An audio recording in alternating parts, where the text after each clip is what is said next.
So most important thing I learned was that one is greater than zero. Now, what that means is that we think too much and we analyze it. We analyze it so much that we paralyze it. So we should think of starting small. We should think of taking first step, and we should not think of expanding and going crazy with like we want to go very very fast, because that makes you very vulnerable. um, there was when it makes you vulnerable, you start taking bigger risk, and those bigger risks can be really harmful. So that's happened to me in the past, where I wanted to grow, expand fast with my spas, and I grew too fast and it wasn't sustainable enough, and then I had to really cut down on my spas to really take control of the entire situation. So it's very important that you're not vulnerable and you're not trying to grow very fast, just taking it step by step. Okay, so how to grow?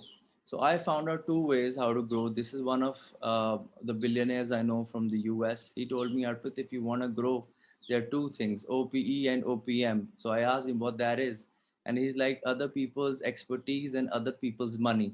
So either you get expertise if you have money, or either you use other people's money if you have the expertise. So that is how I thought of planning and uh, going ahead with my business.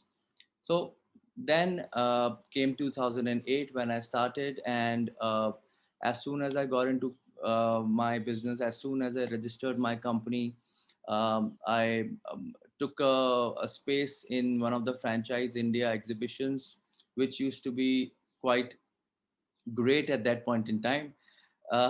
So I found my first franchise where I could use my little expertise that I have. I could use the background of my mother's company, the thing I learned for 1 year, and then I opened the first spa. It was a fabulous spa, probably one of the first spas in Chandigarh. It was called the Seven Seas Spa Lounge. This is one of the pictures that I could manage to find. It was great. We had celebrities coming in. We had Harbhajan. We had a couple of other cricketers who opened the spa for us. And then after 6 months, it shut down. So the reason of being it shut down was that I was very positive, and I was, like I said, that I wanted to expand fast, and I did not focus on sorting out issues like legal contracts. I made a very simple legal contract where the my franchise partner could exit whenever he wanted. So it just took him a couple of months to realize that there's no harm done. Now I've learned everything else. The brand is not so big. It's not McDonald's that I cannot replicate it. So let me do it on my own. So there I was with a big dream of becoming big and doing great things. And in 6 months, I was back to square one. Like I said, contracts are very important. You don't know who you're shaking hands with. You can be. It's good to be positive. It's good to be, a very genuine person. But it's also important that you're not taken advantage of, and that could only be secured and protected through a great contract. So a great contract, what I learned was that it should be a well-defined contract. Entry terms are as important as exit terms. Sometimes what happens is we write, okay, you're going to put in this much amount of money, this, that, everything. But what if the person fails to put in that kind of money? What if the exit terms are not clear? Who's going to take the IPR rights? Who's going to take the furniture inside? Who's going to take care of the rents that are overdue? So all that has to be very well defined in advance before you get into a partnership. So there comes my second spa again. I learned my lesson, and then I came up with Seven Seas Spa Bhubaneswar. Um, Found fabulous partners again, great people, and very supportive. Of course, Like I said, failures, you learn a lot, and I learned a lot because whether it was pre-opening, post-opening, or ongoing execution and management, there were a lot of mistakes made because I was young. I was trying to learn things, and but uh, being a genuine and hardworking a person, and I could represent that how I was working.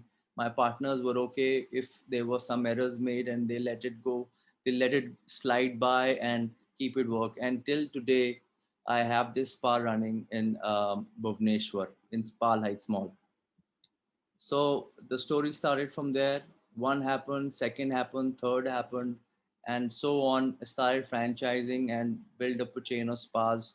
I ended up making the first Seven Seas Spa overseas in South Africa, Johannesburg, which was also the first ever spa by an Indian company overseas.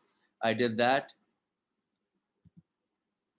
So also the kind of things that I learned was take full responsibility of your proposal. One second. Yeah, take full responsibility of your proposal not being accepted. So a lot of times we feel that, okay, I proposed this guy, but this guy, and we always blame the other person that this guy doesn't want to spend money. This guy doesn't understand my proposal. This guy does not understand what I'm trying to give him.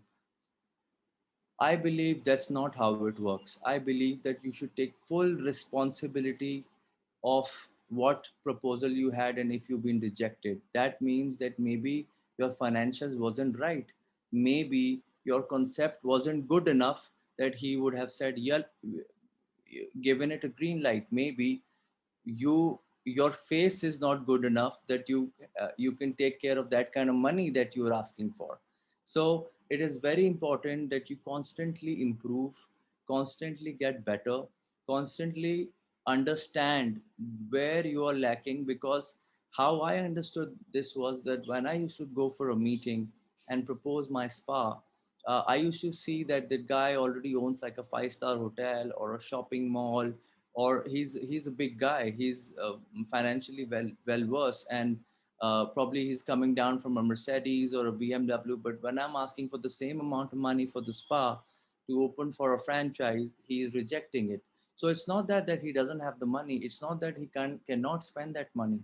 It's just that he doesn't feel that I am giving that much value of the money that I'm asking for. So it's very important that we take full responsibility. Only then we can correct ourselves and go further. Never end business relationships. This is again a very important lesson that I learned. There were spas that I also run spas in hotels. I also run spas in five-star hotels where we do contracts for 3 years, 6 years, and ongoing contracts. Where I have contracts for over 10 years. Now, this just happened recently. In 2019, we discontinued. We were running a spa in JP Palace Hotel, Agra, which is a 350 room hotel, which is one of the biggest hotels in Agra.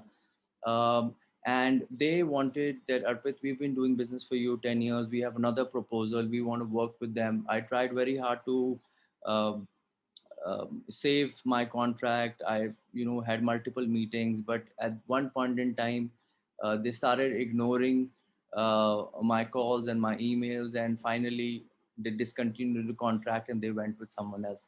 Even then, I was in good terms with them. I did not completely cut off.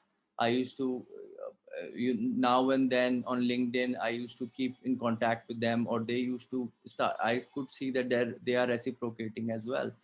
And in 2020, last year, I got a call again from the general manager of the hotel. He's like, Arpit, we want you back. And it was a big mistake. We were with somebody else, but we want you back, and we want you to take care of the spa again. And that happened. I'm back in the hotel. It's one of the best revenue making properties for me. And what I understood was that it's very important that I could have just also put my stiff neck in front of them and never look back again. But I just, because of the relationship for 10 years I had, I said, okay, never mind, business is not happening, it's okay, but let me just respect all the 10 years of business that I did with them. And I kept the same wishes which I used to give them every festival happen, and the same kind of things we used to chat about personally which used to happen. I kept on continuing rather and never talk about business, because of course then it would look like my agenda is to get business with them again. So that worked well for me. Never compete on pricing. Again, in our line of business, in any line of business, competition is high. We're always giving something lower. Okay, you're getting this price from this one, I'll give you this price. And all this what I've understood, there have been spa companies which became bigger than me. There have been spa companies which took the spas that I had. There were spa companies which was contacting the hotels I was present at. And what I understood at the end was that it's pricing is going to kill you if you're competing on pricing. You have to be stronger on your services. You have to be stronger on your product. You have to be stronger on your designs. You have to be stronger on your brand, because if you competing on prices, then nobody is winning.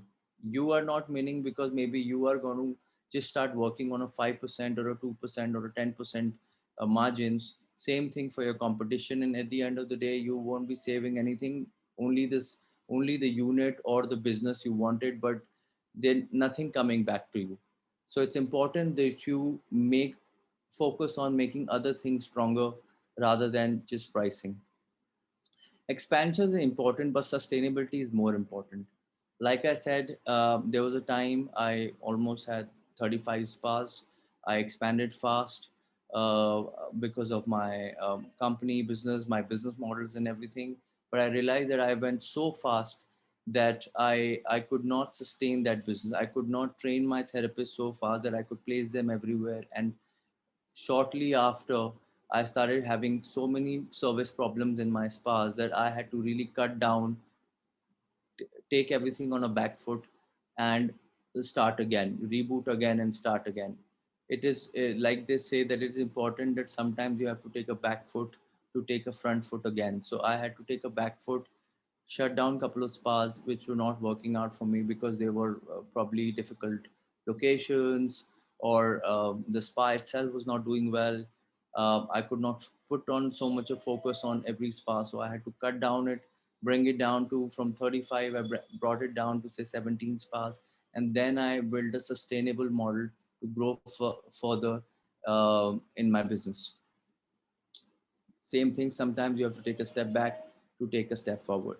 Now this a couple of small tiny case studies that I mentioned. There are a lot more, because it's been a long journey of 13 years, and I directly deal with customers a lot, directly deal with a lot of partners in hotels and franchisers. So there are a lot of stories, a lot of great stories, a lot of good stories, and a lot of bad stories. So I'll cut that short, and I'll go ahead with the rest of the things that is happening. So yeah, here it is. Seven C Spas started in 2008. 2020 started another journey called Calibar. Calibar is a nutrition company which makes protein bars, and we also coming up with protein shakes. So Calibar is like a 2016 a company, and I bought equity in the company in 2020, because as soon as pandemic hit, we all know that we have to adapt and rewire ourselves to the new conditions. So 7Cs, I closed my office in March 2020. I haven't opened it yet. I have not permanently shut it down, but because of the pandemic and the tourism and waves after waves, I think it's going to take a little time to reopen again. So I had to focus on a couple of other things, focus myself on other opportunities. So I got into Caliber Nutrition. Now with Caliber, we are in 24/7, Big Bazaar, and all the big places from Amazon. I'll be putting a little detail in it as well. Then we have Samskara. Samskara is a well-being wellness hotel that I'm coming up with near Udaipur. There are two properties which I'm going to also explain further with couple of examples why I did that and what I feel. So Seven Seas, Discover the Power of Well-being, founded in 2008. We had 200 technically qualified staff. At the moment, they're all back in their villages and they're waiting for things to open up. Concept based on five elements of Ayurveda, unique on each location. So every location that we are at, it is very now, like I mentioned, pricing. We don't want to fight over pricing with a competition. So we thought of making a very strong concept. And how did we do that? Was we made locally inspired menus everywhere. So if we are in Masuri, we'll find the Masuri flowers, Masuri plants, Masuri trees, and we'll make treatments out of that. We have a guest spa journey of 25 touch points. From the time a guest is entered into our spa, from the time he exits, he touches 25 locations, and all those 25 points are experiential, transformative experiences. We have spa food, we have chefs on board, where we also, when we open in a hotel, we not only just look at the spa, but we also help the hotel to make vegan menus, sattvic menus, and other kind of menus. So in all, we try to help the hotel as well to develop a concept to be open to welcome people who appreciate wellness as a whole. I'll just skip this, that we have in-house academy, we have our own products, we have innovative menus, and so forth. Hunger to innovate. Now, innovation is also very important. So in every field, uh, I think that innovation is something that puts you differentiates you with other companies. So we used to see that every spa has just one cut copy paste menu. So I thought of getting into different menus, innovating different treatments. So we did blueberry cheesecake, chocolate fondue, uh, Bora Bora beach massage, something which is innovative and people love going through, and it really helped us to get new business as well. This is some of the pictures of the spa uh, that we have around. This is the Agra spa that I was talking about. So, and these are our spa partners. We have the JP Group, Radisson, Welcome Group, Fortune. So, the journey was tough. The journey was difficult. There was we faced a lot of problems while we were expanding. Training was the issue because the spa industry is not recognized yet with the government. So there is no support from the government that we get as of now. So I personally had to travel to Mizoram, to Nagaland, to other locations and recruit people and train them further to put it in my spa. So this is again a very important thing that I learned. It is very important to have good people. We always think that okay, we have a certain budget that we need salaries, or it is always good to have people at the lowest salaries possible. But I think that's a very wrong approach, because that's the cost that you see on your Excel sheet, but what you are missing out on, you will never see that. So it's very important to have great people which can bring great business. That I learned with time, and I feel that it's important to have people who can grow your grow your business unexpectedly. So this was the story of Seven Sea Spas, how networking helped. I did a lot of networking. I used to go to, it was very uncomfortable for me to speak. Although I never had stage fright because I was a dancer. So I used to go for dance competitions from my school, college. I used to get a lot of awards and appreciation for that. But when it comes to talking on a mic, I was always scared. But I learned that it was very important to get out of your comfort zone and be right there, to be seen and to talk about what is different about you, what is different about your company. And that's what I learned, that gave me a lot of more advantage over other competitors as well. So I feel that it's like we were talking about hyper networking, hyper social networking. I feel it's very important to be out there, to be seen. Uh, of course, it is your own control, how much you want to control it. You don't want to do it, don't do it. But you should always be there. You should have the option to always engage with people who are interested to grow, who are interested to be in wellness, well-being, healthcare. And that's what I did. And from the past 5 6 years, I've been on panel discussions. I've been as a guest speaker. I've been in boards of communities. I've won several awards, all because I was out there and I was trying to make a difference for my company. So this is all about seven C's. Calibar came up last year in 2020. We now The story about Calibar is it was started by a couple of my friends in 2016, and like we talk about relationships, how relationships are important. From 2016, when he was making Calibar, developing the entire brand, developing the products, I was with him. I was helping him out with everything. I was trying to help him out. Okay, this should be the concept. These are the bars that I like. I used to, when I should go out and I was traveling overseas, I would get a sample for him. Not because I wanted to be part of it, because I was enthusiastic about it, because it was something that I do. I work out. I'm also a triathlete. I'm also a marathoner. So I understand nutrition. I understand protein. I understand vitamins.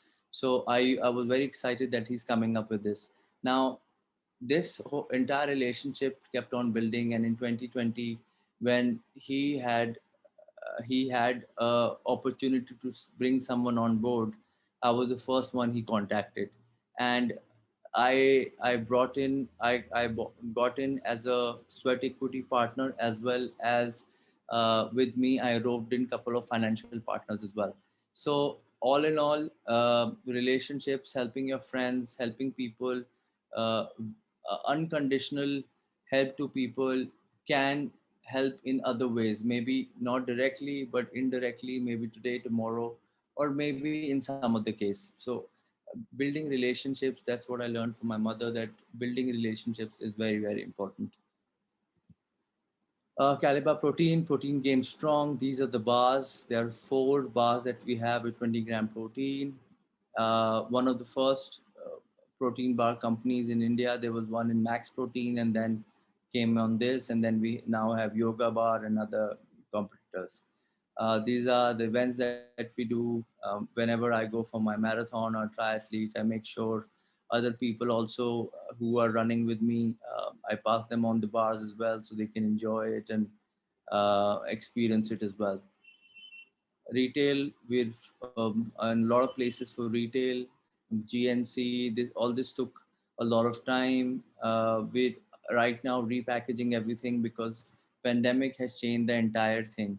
Like you need to adapt with everything. There was a time where we need to make people aware why protein is important, make people aware why healthy food is important, make people aware why this kind of nutrition is important. But now this 1 year has self-taught everybody what nutrition is important for them. And now it's no longer about awareness, it's about you need to make them select that this product is right for them. So 24/7 GNC, food hall, modern bazaar, we are everywhere. So uh, again, a lot of learnings from it through time, that like I said, relationships, and also with time I learned that it is very important to adapt.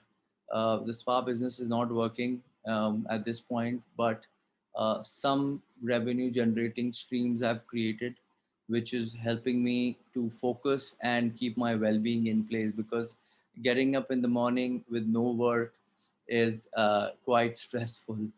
So yeah, so that happened. Then came all this. I also mentioned that it's very important that you need to educate yourself.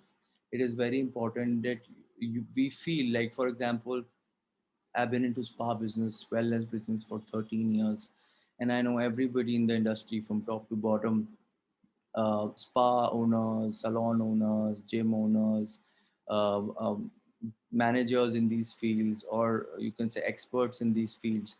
But you feel that you know everything about this business, but there it can go so deep that you never even thought of. So while everything shut down, I educated myself further. I did a lot of courses from Coursera, online courses, a lot of books. And then I realized that well-being and wellness is such a deep and vast subject that is still untouched in India. People don't even realize that how important it is. And then, which after I educated myself for extensive research, I did for 6 months. I ended up making a course for Amity University, Noida, which is one of the biggest private universities in India. So I made an online course called Unlocking Wellbeing for them, which now has over thousand registered attendees. 1,000 people already attended the course, finished the course, and now that course has been uh, introduced as in the orientation program of Amity University. So every student is going to go through that course. So opened a new field for me into education, and when I learned more about that entire field, about how important well-being is, then I came up with the concept of Samskara, which is healing hotels. Again, with all the problems that I saw in the industry, everything, I'll just take a break and ask someone, is everybody okay with what I'm saying? Very Yeah. good. I Think I was the hope right. I hope I'm not making anybody sleep. Not at all. Not at all. Please continue.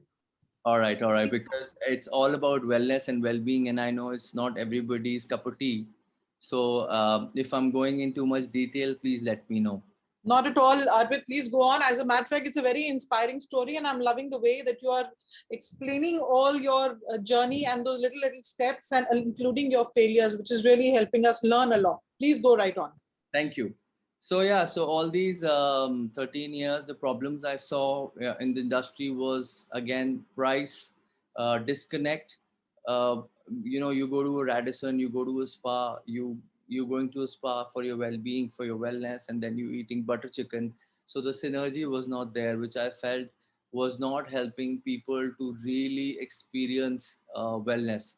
There was a permanent cutoff in healing once guest checks out. So we talk about healing. People go to Ananda, people go to any other Ayurvedic resort or any place. What you feel is that you 5 days, you go to the place, you say that, okay, now this is the life I want to live. This is how I want to live my life. I will give time to my well-being. I will give time to yoga. I'll give time to exercise. And as soon as you come back to your real life, you forget everything. You go back. You don't do anything that you learned. That you don't do anything that you probably promised yourself of doing. So I felt that there is something that is needed, which keeps you wired to your wellness.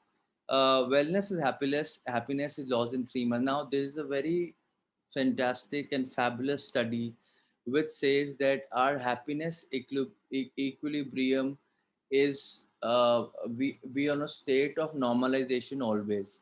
If even if we are happy, we after 3 months we come down to that state. Even if we are sad, our brain makes us come down to the equilibrium state again. So, for example, you buy a new car, you buy a expensive car.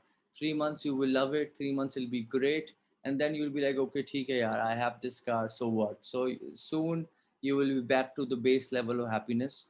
You're sad, you lose money, you lose something in business, or you lose something else, or maybe something happened to your life. 3 months you'll be sad about it, but then again you will move on and you'll be on your base level of happiness. So what I realized was that when people go to such beautiful places for a great holiday, for a great vacation, when they come back, 3 months they think about it that, wow, it was great. I did this, I did that with my friends or with my family or with my spouse. And after 3 months, you come up to your base level. So I found that why is it not possible to make something which people can be connected with, and they can be always higher than their base level of happiness. Not addressing lifestyle related disease in hotel standard setting. Now, of course, Ananda is one thing, but everybody cannot afford Ananda. What about people who go to 4-star hotels? What about people who go to 3-star hotels or a simple resort? how can they take care of themselves in a good setting and not, or they only have to go to like a very medical facility to take care of themselves. So why not create a facility which takes care of your lifestyle diseases in a hotel setting? Samskara Healing Hotels was born last year. It was based on the principles of Ayurveda, deliver to healing retreat to refresh and refuel. Why we need it? Because healing is a movement. Industry is guided by standards. A movement is rooted by values, contagious, inspirational. As we all know, in this pandemic, things have changed and healing has become the biggest topic today.